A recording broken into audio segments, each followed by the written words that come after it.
and welcome to my January TBR video.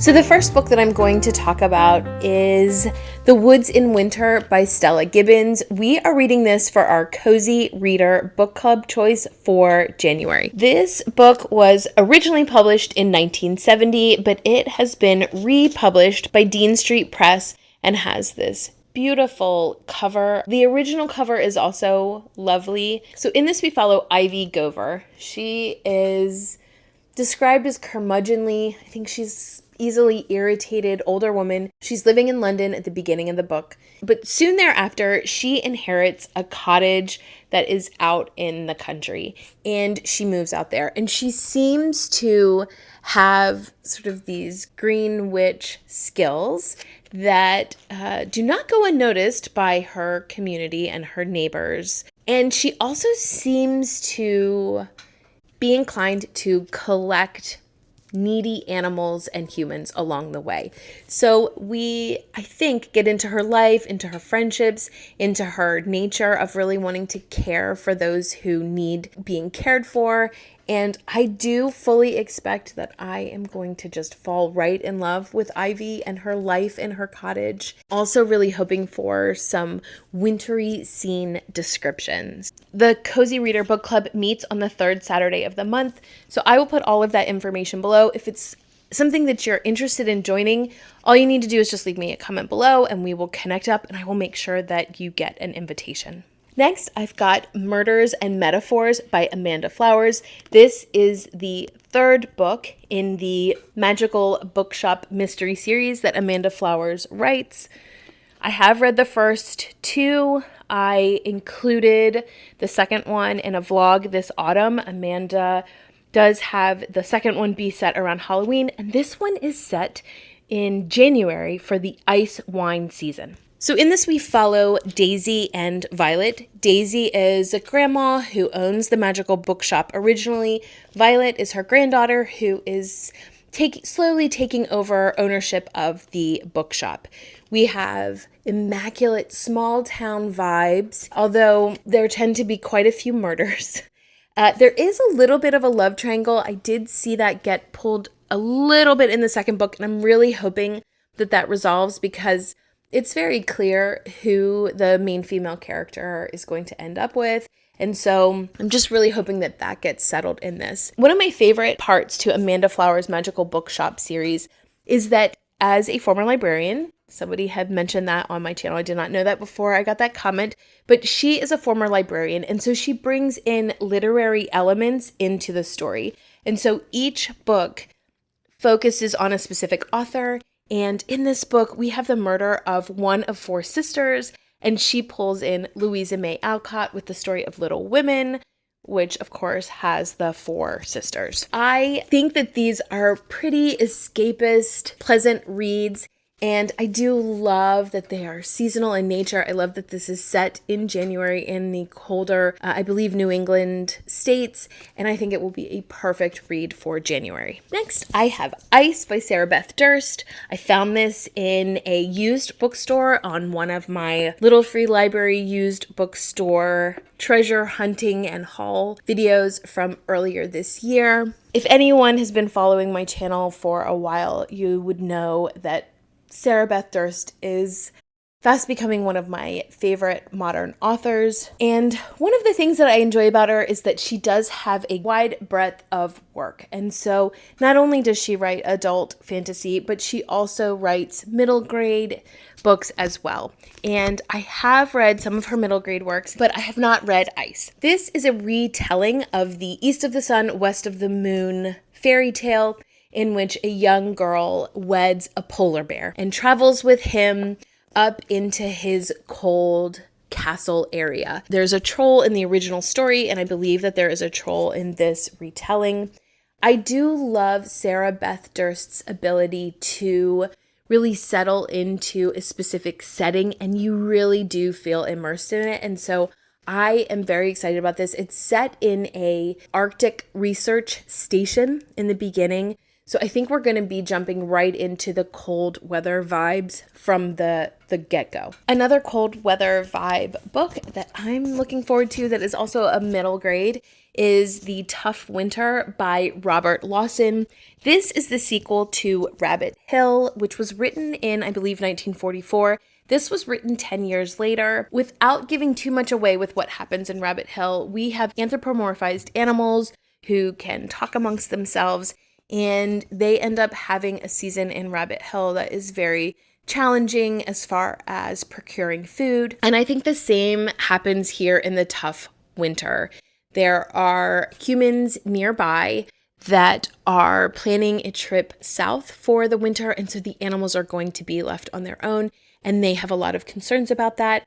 And I think the winter weather really blasts them. I, after seeing this cover, have really been tempted to buy the matching Rabbit Hill version because this is just so adorable, and my original version is not nearly as cute as this. But you can see it's very thin. It is illustrated beautifully, and I am looking forward to sitting in front of the fire some evening and just reading this in one sitting. On my Kindle, I am hoping to get to Stories for Winter and Nights by the Fire.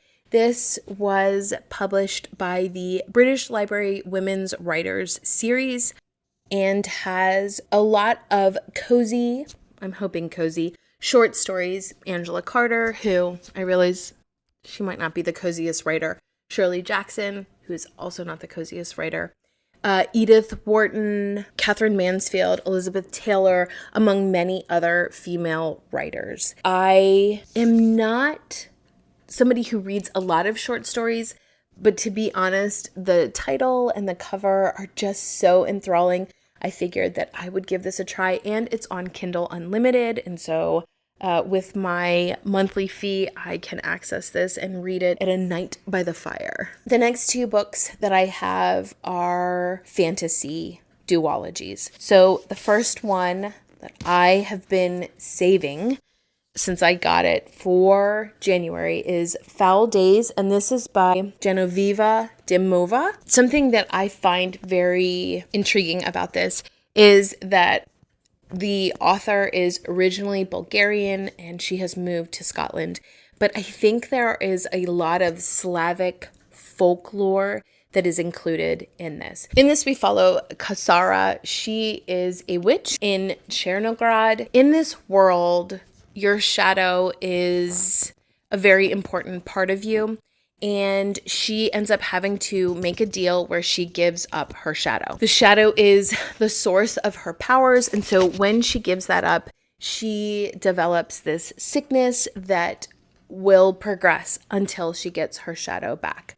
She is somebody who hunts monsters in this world, and so it's imperative that not only does she stop this sickness, but that she has a way to protect herself. She ends up being on a deadline where she's got 12 days to be able to get her shadow back and her powers back. She's really kind of trying to figure out who can she partner with, who can she trust, who can she not trust. And Elliot Brooks, who is here on YouTube, has spoke nothing but glowing words about this duology. And so I have this Owl Crate version of the first book, which is Foul Days, and the second book, which is Monstrous Nights. And I love that there are dragons in this story. So I'm really excited to dive into this cold setting. And my plan is to read both of these in January. Two more books that I'm hoping to read, this full duology, in January is the Even the Darkest Stars duology by Heather Fawcett. Again, any length of time watching my channel, you will hear me talk a lot about Heather Fawcett. She has a middle grade book that is set in Antarctica that is perfect for the winter season, and this just looks also perfect for the winter season. In Even the Darkest Stars, we follow two sisters, Kemsin and Lucia, and there seems to be this quest into a mountain area, mountain range. These two sisters live in a world where the goal of their society is to be mapping these mountain ranges and going on expeditions. And strangely enough, Kemsin gets chosen to go on the next expedition, not her sister Lucia, by the premier mapping person.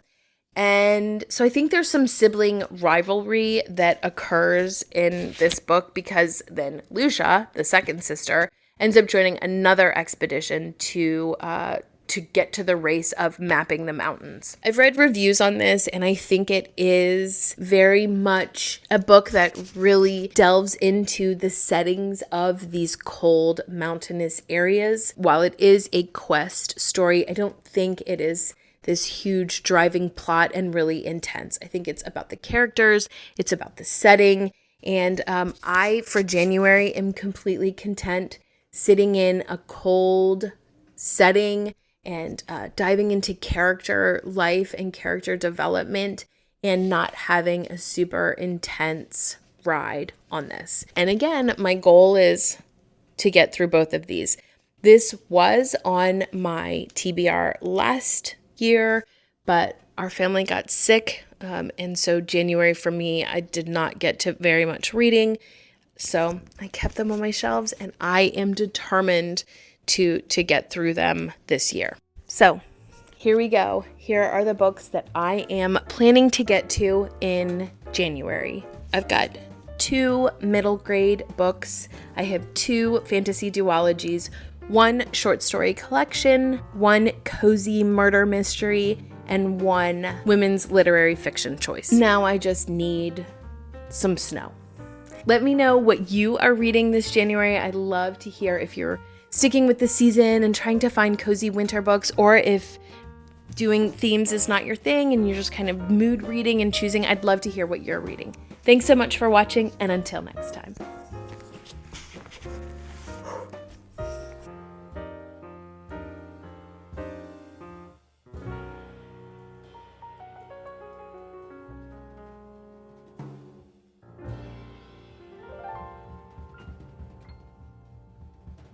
Do you want to know what I'm reading?